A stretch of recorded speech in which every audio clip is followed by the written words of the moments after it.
ভয়াবহ সংঘর্ষের দাবিতে উত্তপ্ত ভারত পাকিস্তান সীমান্ত। পাকিস্তানের সামরিক বাহিনীর দাবি, তাদের পাল্টা হামলায় ভারতের ৫টি যুদ্ধবিমান গুড়িয়ে গেছে। ধ্বংস হয়েছে একটি ব্রিগেড সদর দপ্তরও। যদিও ভারতের পক্ষ থেকে এখনও এ বিষয়ে কোনো আনুষ্ঠানিক প্রতিক্রিয়া মেলেনি।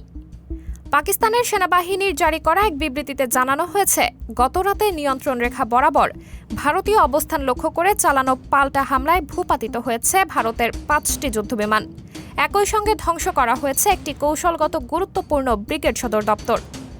ঘটনার পর পাকিস্তানের প্রতিরক্ষা মন্ত্রণালয় কিছু ফুটেজ ও ছবি প্রকাশ করেছে, যেখানে ধ্বংসপ্রাপ্ত বিমান ও ধূলিসাৎ হওয়া একটি ঘাঁটির চিত্র দেখা যায়।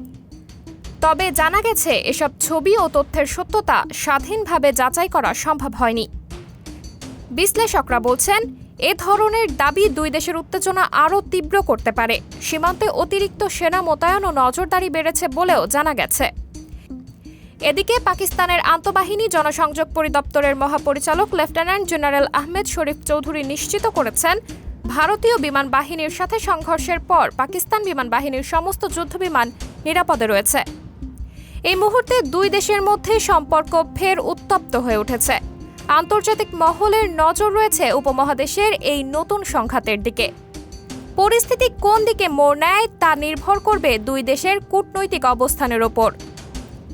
সাবরিনা জলিল, সবার কথা।